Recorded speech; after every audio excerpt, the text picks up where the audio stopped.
Welcome to the Soulish Podcast. My name is Whitney Apke, and I'm your host. On the Soulish Podcast, we talk about the soul journey and the body-soul-spirit connection. And I share my experiences, my journey with you to inspire you and encourage you. And I also bring on guests who share their journeys and their experiences and also the work that they do, how they help the collective, humanity, the world, how they support, and just really to inspire, to encourage, to uplift, to give you guys opportunities to connect with amazing people too in their work. I know for me, one thing I love to do is to vet people. And oftentimes the people that I've gone to, like that are healers or intuitives or psychics or mediums or astrologers and human design practitioners, all of the are really referral based, are really because somebody else had a reading from them or worked with them.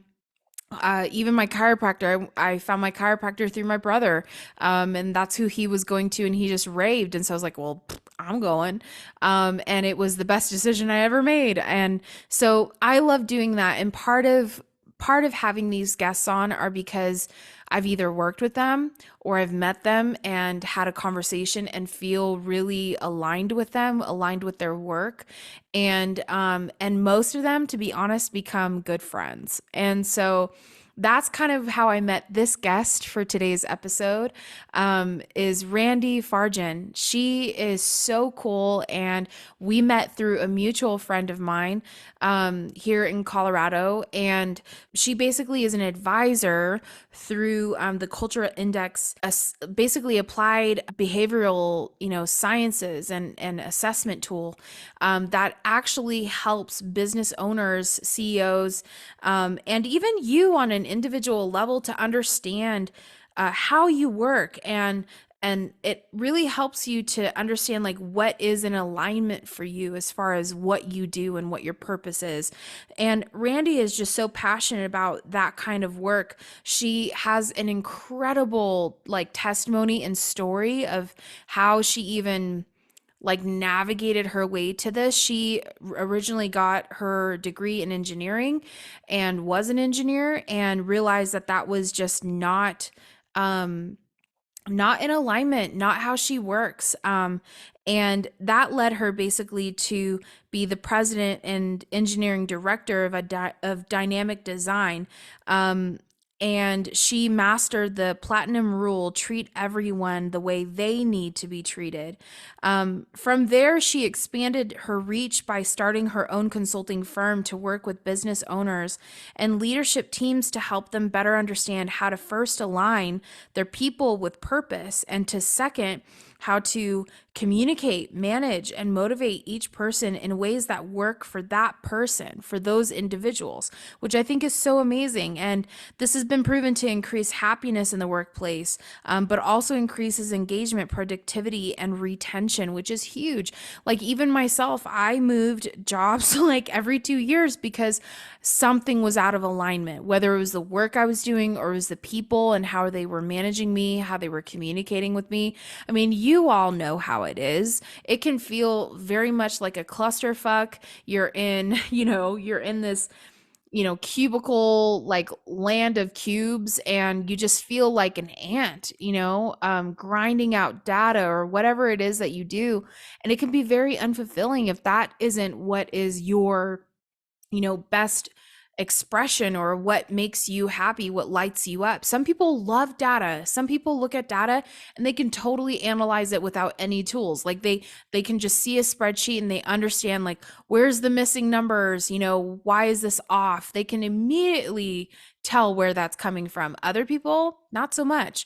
And I know for me, like I worked as in the development office of Stanford University, and I handled numbers and spreadsheets, and that was not my forte.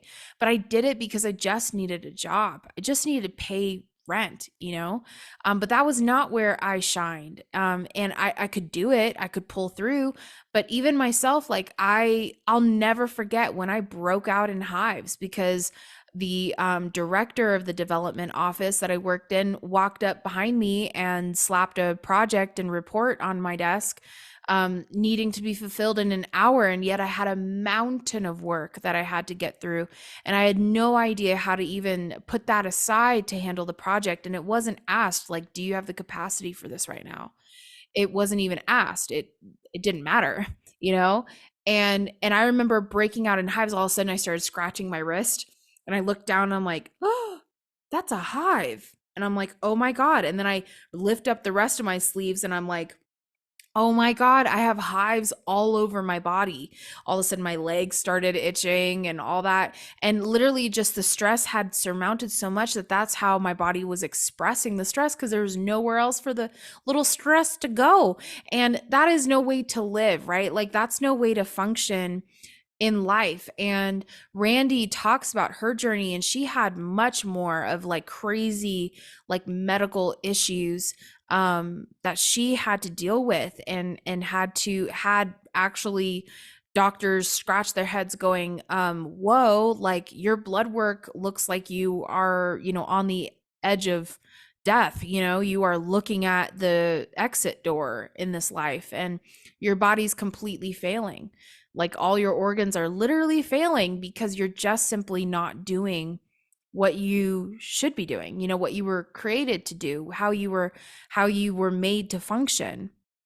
And so I think it's even more important that we understand how we work. Like, I really think any tool, it doesn't matter if it's spiritual, if it's more science based, anything that gives you more information about how you function, how you work, I think is so empowering, and it helps you to make better, more aligned decisions in your life, including your career and your purpose and your destiny and what works for you. It also helps you in connecting with other people and even identifying traits in other people that you maybe would have been blind to or not really noticed before.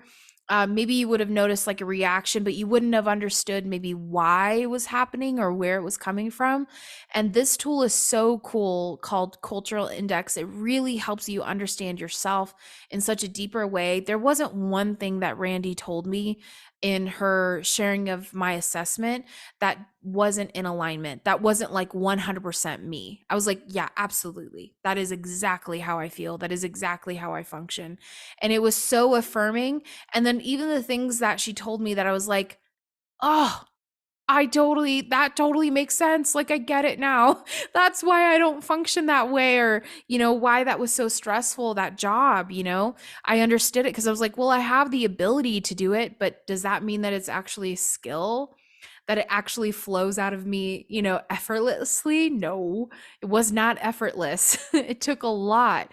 And I had like no gas in the tank, no ability to recover, and I even saw some things manifest in my physical body because of that. So all of the links to connect with Randi are in the show notes. I hope you enjoy this conversation and learn more about this assessment tool that really, really can help you in your business, but even just on a personal level, to understand who you are, how you function, and what is most in alignment for you as far as your purpose and career and handling tasks and communicating with others, and why you function the way that you function. It's so cool. So here's my conversation with Randi. Enjoy. Love y'all. Randi, thank you so much for coming onto the Soulish podcast. It is such an honor to have you here. You just have an amazing story that I got the privilege of hearing. And as you were doing a assessment of like behavioral patterns and things like that, to see where I kind of fall in line with like work and how I communicate and all the things, and management style maybe even too. And it was just so crazy to see that on the personal side, but to hear your journey on how you even came to the work that you do and helping people find like where they have strengths and weaknesses in the workplace and their purpose, their calling, their destiny, like what lights them up, what really excites them. Like for some people, Excel spreadsheets excite them. For other people, not so much. It's actually like the worst thing they've ever heard is Excel. Not the energy company, but that I didn't know that we had until I moved to Colorado, and I was like, Excel, what's Excel? Isn't that like a spreadsheet? Like, what is this for energy? But I'm so excited to have you here to share in your journey and also give you an opportunity to connect with other people that maybe you wouldn't have connected with that totally resonate with this type of work that really like seeing things measured out and graphed because it helps them kind of see. I'm super visual. Hmm. So the assessment tool that you use is very visual, very graphy and colory too, Yes. if that's a word. And I loved that because it was really helpful for me to understand, like, got it. Like, that's why I work that way. That's why like I connect in that way with people or in what they're doing and why I have such a supportive heart or things like that. It was so cool. And it's not on the spiritual woo-woo side. It's actually very practical, like logical, Yeah, mathematical, it's actual scientific. science, it's data, and it's Yeah. analytics. Absolutely. Yeah. So it's fun because I've had a lot of like assessment tools that are very on the spiritual side, like astrology, Yeah. things like that. And it's so cool to have someone on that is doing something that is like more science based, more like practical, logical. This is like actually how you graph when, when you took this assessment, which it can change, right? Depending on where you are at in your life, maybe a little Absolutely. bit. So thank you, Randy, for being here. I just wanted to cue you up with that Awesome. because Well, it's so thank you cool so to much have for you having here. me here. I'm very, very excited to talk with you today. Yeah, so cool. So I thought that this was really cool. We connected via a mutual friend, Hmm. and she had spoken of this assessment tool that you use that is called a cultural index, and it's one of the ways that you can map yourself and kind of see like where you are in each type of like category. And I don't know if you can go through the specifics of that, but it was so helpful and it was actually really encouraging because I know for a lot of people like myself, when you're in the workplace, you feel like you have to be like a catch-all. It's Hmm. very like ladder climby. So if you have a weakness, it's like it is a weakness and it's like, oh, like so she can't progress or she can't become like an executive assistant. She's always going to Yeah. stay the second because she doesn't have many leadership skills or her communication sucks, or Yeah. whatever it is, right? Like I hated like my quarterly assessments or like my annual, reviews. I hated those because it was Yeah. like, God, do we have to like again tell me like where my weaknesses are?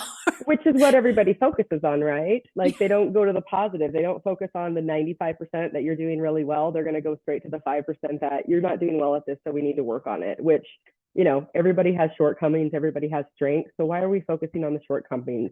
Why don't we just focus on those strengths? Because your shortcomings are somebody else's strengths. Right. So, give it to them and let them excel at it while you're going to just continue to excel at the 95% that you're good at. So that's part of how I try to help in companies is stop focusing on the weaknesses. Like it's always going to be there. Let's identify them, let's be okay with them, and let's move on. Yeah. And also like I think too, part of what like even our conversation was about was like, well, maybe that type of job or that type of work is like Hmm. not what you excel at. Yeah. And a lot of jobs are kind of like, you have to be good at it all. You have to be able Yeah. to do a heavy data entry and analytics. You have to be able to like figure out why something is the way it is, like, and not everybody's like that, you No. know? And people feel pressured, and especially the challenge is that people at the age of 18 are forced to say, this is what I want to do for the rest of my life. And then they go to college, and then they get a degree, and then they feel pressured to use that degree. That's my exact situation. I got an engineering degree from the Colorado School of Mines, not because I was interested in engineering, but because my mom told me I couldn't do it. And so I accepted that challenge.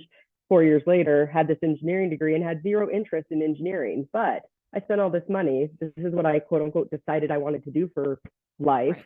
And so I was pigeonholed into thinking I had to do engineering of some sort, because that's what I picked. And so that's really one of the challenges is, why are we making people pick at 18 what they want to do forever? Yeah. It's kind of nuts. Yeah, when you think about it. Because, absolutely. Because, look at your 18-year-old self. Like, we're yeah, not responsible or know enough about the world to figure out what we want to do yet. or yourself. Yeah. You don't even know who you are, much less what you want to do. So, Yeah, no way. It's really, it's something that I look back at and I'm just like, wow. I mean, I really kind of chose an initial career because that's all I knew. That's what I grew up in. And that's hmm also what I was told that, yeah, like, you're supposed to do. yep, And so it's funny, once I entered into that profession, which was being a pastor, all of a sudden they were like, I didn't even know I'd come up against this, but it was like, oh, well, but you're not married, so we can't hire you. I'm like, yep, sorry? Like, my father never told me that that was a requirement for most women in ministry. I have to be yeah, married in order to be hired on, or it's seen as like a liability because I'm a hmm single woman and yeah, I'm young. Whoa, you know? yep, It's like, okay. So then I started going into the corporate world, and hmm I lived in the Silicon Valley. So what kind of company do you go to? A tech company. yep, And yeah, like, that's just kind of how I ended up navigating even that, and started as a receptionist and worked my way up to a program coordinator at Stanford University. But like, I didn't know what like my administrative skills were, or like what how to communicate and speak the corporate lingo, or hmm that there was even ladder climbing and yeah. all that kind of thing, and just how to even navigate that. I was so naive. Yeah. Well, and like you said, like you were told this is what you needed to do, even though that, might not have aligned with what your personality is. I'm not aligned with engineering work. I'm not data, driven. I'm not analytical. I'm not technical. But that's where I forced myself to go because that's the degree I got. And so Right. whenever you're, forcing people into these situations that aren't aligned with their natural self, it's not naturally what you want to be doing, and it's not naturally what you're good at, but you're forcing yourself to do it. That's so exhausting. And it just causes so much stress. And you know people don't let that sort of stress and sort of the anxiety that comes along with that, they don't let that show up at work. Mm-mm. That shows up in their home life, that shows up Yep. in alcoholism, it shows up in not sleeping, having to medicate yourself. With me it showed up as health issues. Yeah. And so going through the process of thinking I had to stay within that career path that I had chosen, I ended up with severe health issues from it. I ended up going to the doctor, who walked in after I got my blood work done, and he was very confused whenever he walked in the door. He's looking at the blood work, looking at me, and he's like, "Are you Randi?" And I said, "Yes." And he's like, "You have the blood work of an 80-year-old obese woman." And so from there, obviously my world's falling apart at this point, because I've always considered myself, pretty healthy. I'm very active, try to eat healthy. So the fact that I had liver problems, I had stage 2 kidney failure, I was having problems with my blood cells. They actually were going to send me to a hematologist because they wanted to check and see if I had bone marrow cancer. Like, my blood work was completely off the charts in every single way. And this was all being caused. They didn't know what was causing it, but now we know this was all being caused by the stress of me acting outside of my natural character, trying to force myself into a box that I hated. I Yeah. didn't like it. Forcing myself to be technical, forcing myself to be, introverted. Basically, I had no social aspect to my job, and just, really, forcing myself to pay attention to every single detail, which is not my natural strength. And so this stress that the job was causing me, they didn't know about it at work. They were like, "Randi's doing a great job. She's, climbing the corporate ladder." But internally, what it was doing to me, it was killing me. And Mm-hmm. so finally, after I just couldn't take it anymore, I resigned from my position. And my next blood work panel was 6 months later, and all of my levels were back to normal.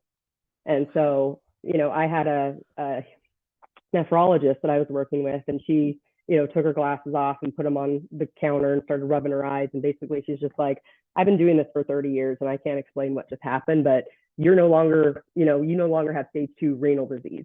And she's like, and that doesn't happen. And so, they Wow. all just basically said, like, it must have been attributed to the stress that I was under at my job, trying to act outside of my natural character to be good at my job. And I was good at it, but Yeah. it wasn't making me happy. And so that's the one thing that people have to realize, is that the stress that they put themselves through to be good at something that they're not naturally good at and they don't want to be anyways, like, it's not worth it in the end. It disrupts family lives, it disrupts personal lives. It's so bad. Yeah. Thank you so much for sharing that. It's an incredible, incredible like testimony of the work that you do, which is like why you do what you do now, Yeah. because you're so passionate about it, because like your struggle, I'm sure you also didn't feel good, No. like Oh, which is no. what like led you to the doctor anyway, of Yep. going like, why do I feel awful? Like Yeah. an 80-year-old woman that is in renal Yeah. failure and like crazy, crazy, crazy. I wanted to ask you, what was your initial reason for going into engineering? If you kind of, did you know at the time that that wasn't really something you were passionate about? So one of my traits that I have is I like a challenge. And so, way to motivate somebody with a higher autonomy trait like myself is to tell them they can't do something. So my lovely mother, bless her soul, didn't know what she was doing as far as motivating me in the wrong ways, because I was being a troubled teen, and she was trying to get me back on the right track, and she knew that I did like a challenge. And so she basically challenged me and said, you can't do it, you would never make it through engineering school. And so I puffed up my chest and said, you know what, prove you wrong. Got me back on the right track. So graduated high school second in the class, went to the Colorado School of Mines, graduated there with I think 3.4 GPA. So it definitely got me back on the right track, but it also sent me down a path of 15 years of doing something that I had no desire to do, but I paid a lot of money for that degree, so I was going to use it. Right. Wow. And I think you and I, as far as the assessment tool, you and I are pretty similar Yeah, from what yeah, I remember. Um, with the cultural index, it says that I'm a persuader. yeah, So, are you able to kind of share a little bit about what that yeah, is? yeah, absolutely. So the behavioral analytic tool that I represent, and if you're interested in learning more about it, you can go to my LinkedIn. That'll be in the comments or attached to the Yeah. podcast. But we measure 7 work-related traits, and so these traits can show up in so many different ways that they've had to categorize them in order to make the data useful. Once again, like we spoke about before, this is all data that we're using. This is scientifically backed data in order for us to understand what these strengths are of yours, or what the traits are, and then associate those with some strengths. So the persuader profile that we both are, we both have that higher autonomy trait, so we're more independent. We love a challenge, and we're very focused on what our goals are and how we're going to get there. But we also have another trait that makes us very outgoing. We don't like to use the term extroverted, but it is very much, we're outgoing, we're talkative, very persuasive. We're very good at building consensus. If we have an idea that we want to, implement, we're very good at going out and getting support for that idea. So we're kind of like the cheerleaders. But then we also have the natural sense of urgency behind us as well. So, we walk fast, we talk fast, and, we just get stuff done. But then we also have enough attention to detail to not let things fall through the cracks, but we don't have enough attention to detail that we got lost in minutia. So overall, that persuader profile, it's somebody that is, going to be very friendly, very outgoing, very driven, and definitely has that sense of urgency behind them. Not data or analytical. Yeah. Not data or analytical, which I think, if I remember correctly, like when you were explaining my assessment, we had like a little giggle because you were saying like if you and I were to be sat in a conference room and they were both given we were both given like a laptop and they were like Mhm. you enter the data, both of you like just do the data entry, that Yep. I would outlast you Yeah, yeah. So because what we your do capacity for that is not as much. Yeah, so what we do is we measure mental stamina, basically how much you can act outside a character, how long you can act outside a character without having to take that mental break.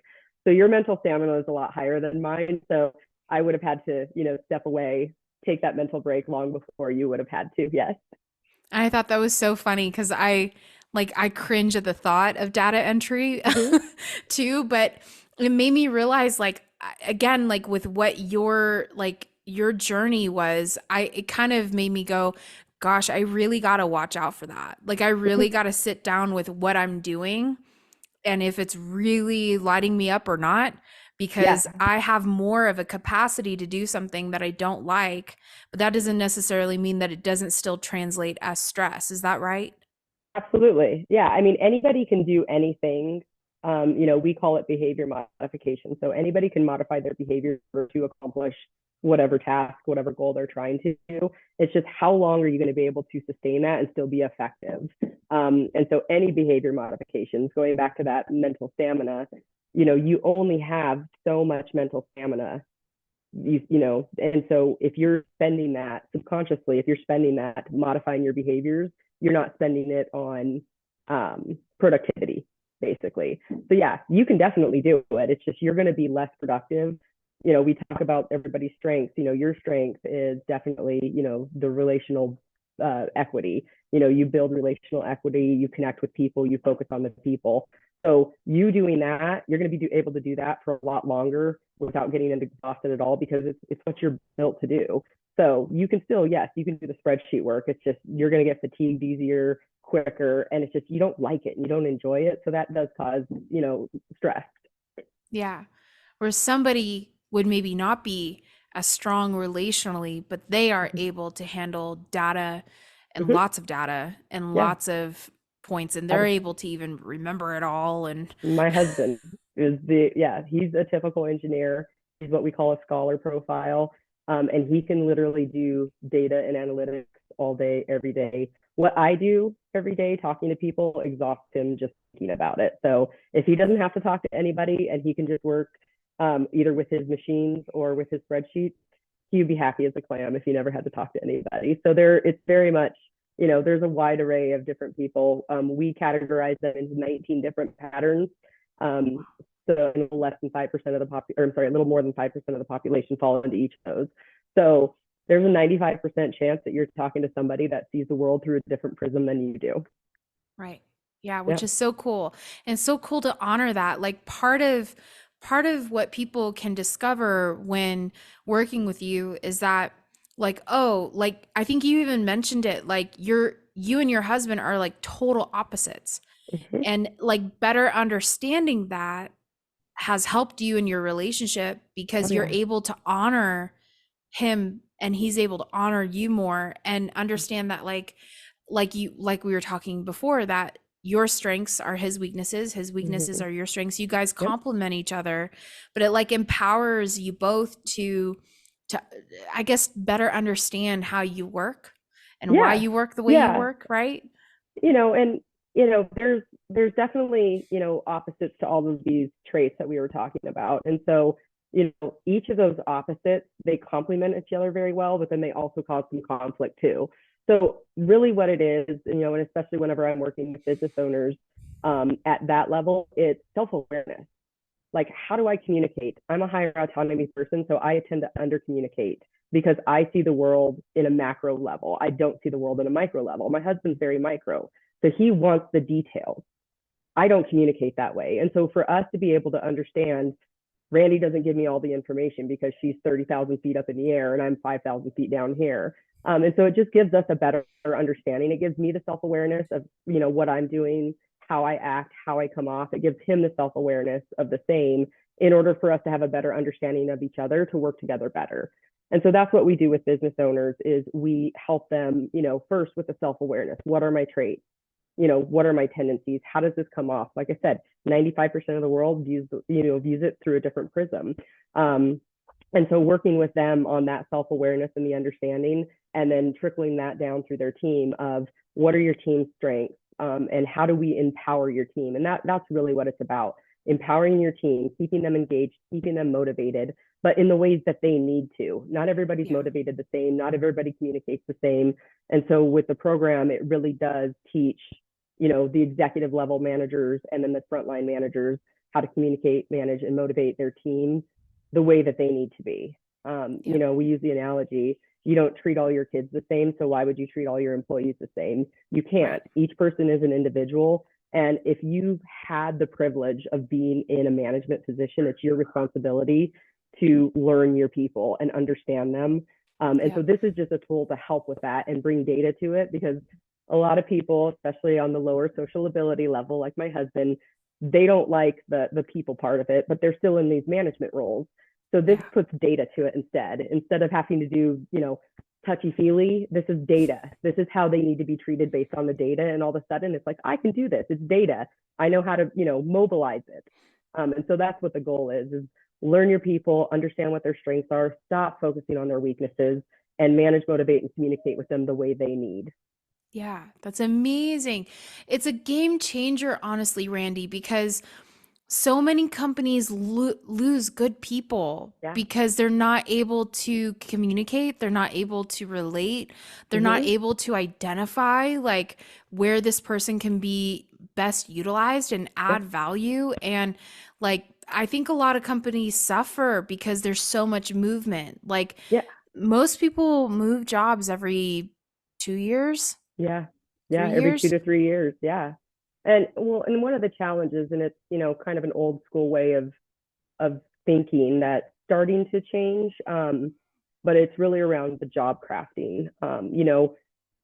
The old school way is there's a box and it's a job description and everybody has to fit into that. Well, once again, not everybody's the same. Not everybody's going to be good at every part of that description. So we start to fit the position to the person instead of the person to the position, where we're going to focus on your strengths. We're going to focus on 90% of this role is going to go to you. We're taking 10% off and we're giving it to somebody that is data and analytical focused, and they'll do that work while you do the social work kind of thing. And so really trying to help my clients understand how they can better fit the roles to the people to play to those strengths.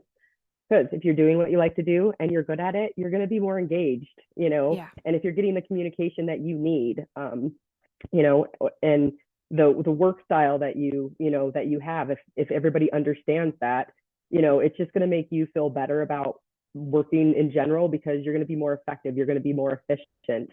And so it helps all across the board with everything as far as the engagement and the retention goes. Yeah. For sure. And that's needed. I think it humanizes Yeah. people Yeah. rather than making us like little ant workers, Mm-hmm. filling in a job description, because that is how it's always been. You get a Yeah. job description, you think that you can apply for it, and you're either applying for it because the salary is what you need, not necessarily Yeah. the job, but Yeah. it's like it's a job opening, and so you're just shooting for it. You don't really, you're like, whatever, I'll do whatever, you know? Mm-hmm. I've been Yeah. there. Yeah. So have And this I. is And a yeah, totally different approach. and this program actually helped me get to where I was within my last role. Um, I went in as the engineering coordinator, and basically I was doing shipping and receiving, purchasing, inventory control, office manager, and basically I was like the mom of the office. It was really small. We only had about 8 or 9 people, but we started using this tool, and this Wow. tool showed the owner of the company, what are her strengths. Well, building relationships is my strength. Being the cultural cheerleader is my strength, and I have leadership qualities along with it. So that got me onto the trajectory where, a couple of years later I was the director of engineering, and a couple of years later I was the president of the company. So this tool was able to identify, how to best utilize my talents and put me on a trajectory to help me. And then my team, we continue to use the tool. So my team, we used this for the 8 years I was at the organization. And, my team, we got them all aligned to where, they were working within their natural comfort zone. And we got our retention rate over 95%. That's And so, amazing. it's just communicating with them the way they needed to. Obviously, I have the engineering degree, but I'm not the typical engineer. So they were all the typical engineers. No, none of them talked. So I drove them crazy because I talked all the time. So self-awareness of that. So I would pull back on that, and communicate the way that they needed me to. And so it really transformed the business. And we were able to scale. We grew to about 25 people before I left the organization to pursue a career with the company that I'm currently with. So cool. It's so cool. And so, what are some, I guess, what are some indicators that you've seen that people can kind of take and go, maybe I should evaluate this? What are some indicators that you're out of alignment with your natural Yep. abilities and the Yep. way that you are? So, I mean, everybody's busy, right? Like you ask anybody, how are they doing? They're busy. But if you come home and you're so mentally fatigued that you're just done, and this isn't, there's a big project going on and I'm putting in a lot of Right. hours. This is constantly mentally fatigued. You just don't have any energy to play with your kids whenever you get home. You dread going to work. Even more than the normal, Sunday of, tomorrow's Monday. It's just if you just have that feeling that you're not happy and you just feel like you're having an out of body experience. I like to give people the example of, you know, put a piece of paper down and write your name 3 times and now do it again, but switch hands. If you have that uncomfortable feeling when you're at work, it means that you're not doing what you want to be doing or you're not doing what you're naturally supposed to be doing. And so it's just that not comfort level. If you're spending time modifying your traits to perform at your job, you're not, spending all your mental energy on the productivity part of it. And so nobody wants to, go home at night and say, I wasn't very productive because I'm spending too much time trying to figure out how to be this person. So yeah, Right. just definitely, the dread, the uncomfortableness, the absolute mental exhaustion, those are all indicators of, and it's not to say it's a bad, quote unquote, a bad job for you. Maybe just portions of that job are not good. And you need to, once again, going back to the job crafting, you need to take off some of those responsibilities that are, the dreaded part. And so it's hard to say that, one specific job isn't good. It's just, there's portions of that job that are not aligned with what your strengths are. Mm-hmm. Oh, thanks for explaining that. I think that's going to be helpful um, for a lot of people just to kind of measure. It's just like, just be connected with the fact that there's something that isn't in flow, right? Yeah, Like it's not effortless flow in order to yeah, do this job. And it doesn't mean that there isn't times where it's challenging or you have to expend a lot of energy, but there's not that exhaustion element that is yeah, like you're depleted on all parts and you can't fill up. Like there's yeah, never a moment of fill up. There's yeah, always depleted, like running yeah, dry, which absolutely. is how Um, you you ended know, up feeling the way you were feeling and yeah, all the things. absolutely. And it's one of those things where, I mean, even in my position now, like, my uh, natural behaviors align very well with my overall job behaviors. But there are things within this role that I do dread. Admin day is one of them. So, it's never going to be a perfect fit 100% across the board, but it's picking and choosing, like, where am I going to spend most of my time? Where am I going to spend most of my energy? Understanding I have to do the admin stuff too. So I do time blocking for it. I know Yeah. admin days are Tuesday mornings, get it done. I hate that part, but I have to do it. And so, even for me, it's I feel like I have fantastic job alignment except for one little aspect. So that's Yeah, the which is goal, is still to have that alignment. yes, because like even then still you can compensate. Like the Mhm. majority of what you do is in alignment. It's just that that part isn't fun and Yeah, isn't like necessarily what lights you up. But yeah, it's not exactly. necessarily something that's going to totally run you dry. Yeah, and in a perfect world, I would get an assistant to do that stuff for me. So, Right. it's definitely one of those things where I know I'm not good at it. Somebody else is going to be a lot better at it. So, once my company grows a little bit more, that'll definitely be the thing to go on to the next person that I hire is definitely the stuff that I dread doing. Mm-hmm. Mm-hmm. That isn't necessarily like a strength for Exactly. you. It's not my Yeah. strength. I'm not good at analytics. I'm not good at looking at spreadsheets and, trying to find the $3 error somewhere in a 7-page spreadsheet. I'm not good at that. It's close enough Yeah. for me. I'm just like, meh, it's good. So where my husband, he can find it about 5 minutes. So in a way, I do outsource some of it to him because he Mm-hmm. definitely helps. Yeah, I would too. I'd utilize that. Absolutely. um, what I thought was really cool with the cultural index is that there's six, like, I guess we could call them categories, but you might have like the actual word for it.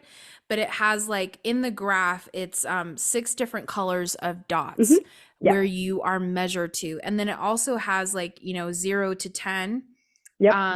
horizontally, so like where you are on that sliding scale with where that category A, A, B, C, D, and then Li, Hmm. and where you are with that. Do you mind going through like why those are significant, what they are, Yeah. and why they are significant Yeah. indicators?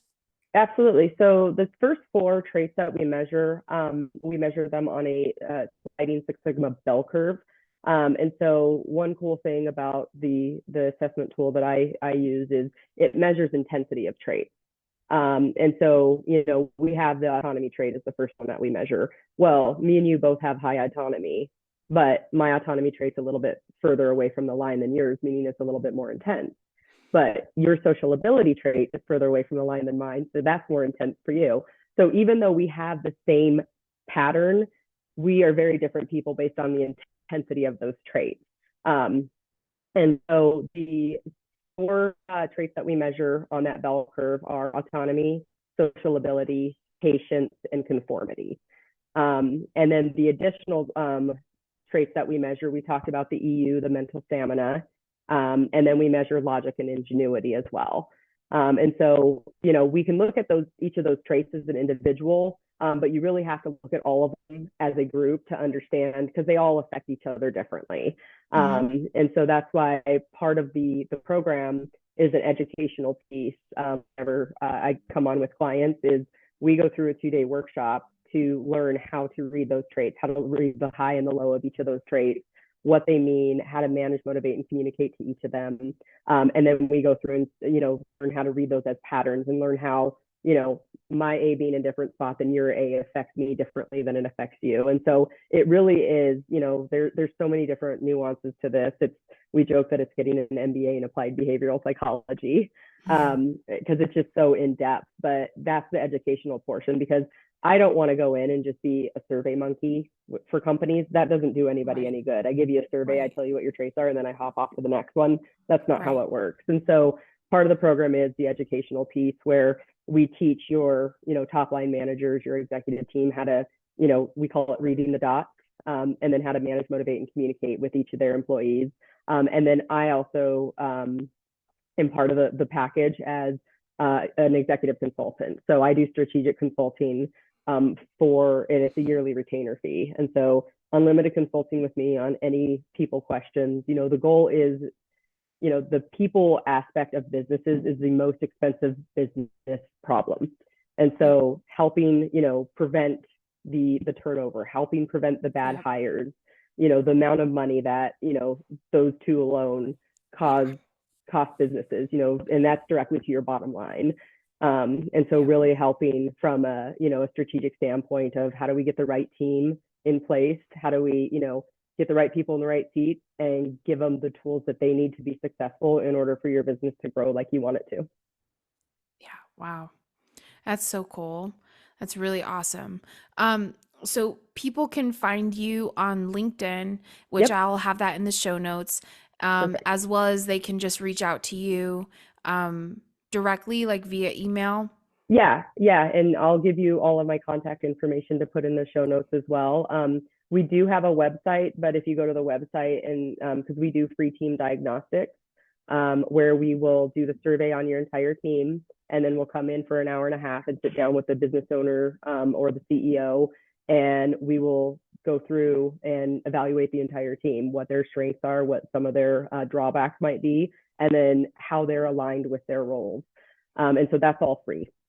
That's really cool. So you can go to the website, but they will just choose a random advisor if you go that route. So it's much easier if you want to contact me directly. I can get you set up with a free team diagnostic.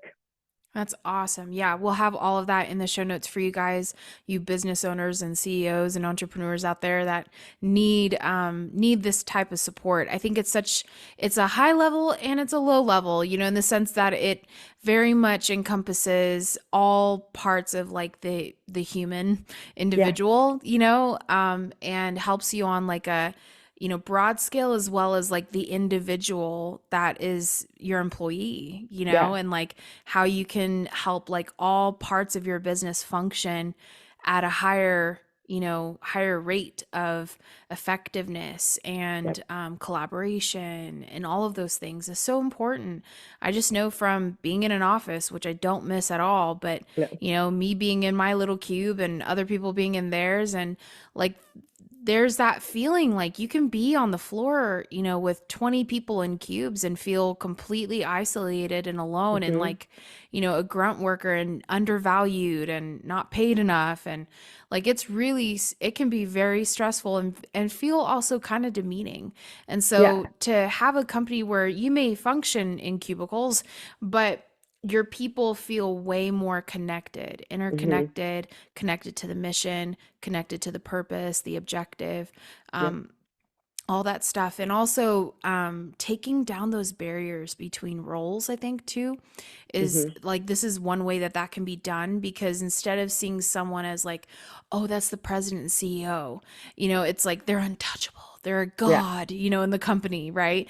It's like now it humanizes them, and even you as like the owner of your company sharing how you work like Yeah. can really help like the people that work with you and support the business, like Yeah. it can really Absolutely. help them to understand you and relate more and understand, got it. So like definitely this is why it's such a big deal, why he closes his or her door, when when they're doing something. And Yeah. it's definitely really important that I don't disrupt, because they have only this much, amount of gas in the tank to handle a project or something, So it's like then you can understand that whether it's your manager or another coworker. So I think it's so valuable. Yeah, So valuable. absolutely. And talking back to the self-awareness piece, especially, that president or that CEO of, these are the traits that I have, and then exposing those traits to everybody. Whenever I was the president of that engineering company, we all had our graph on our doors or our cubicles. So people would understand whenever they would look at those graphs, they understand this is their communication style. If I seem blunt and direct, it's not because I'm trying to be insincere. It's just that's how I communicate, kind of thing. And so just having everybody know, like, this is the way I tick. I'm not trying to be, under communicative and, seem dismissive at all. That's my personality. And this is what I'm doing to work on it, and understanding how everybody else functions as well. And so really having it open and, just bringing that vulnerability in does Hmm. humanize it. Yeah, which is needed. So Yeah, needed. absolutely. Such an amazing journey that you've been on, and such an amazing tool that you have for people. So Thank thank you you. so much for sharing this with the Soulish podcast and Soulish Absolutely. Thank fam. you so much for having me on. I appreciate Yeah. it.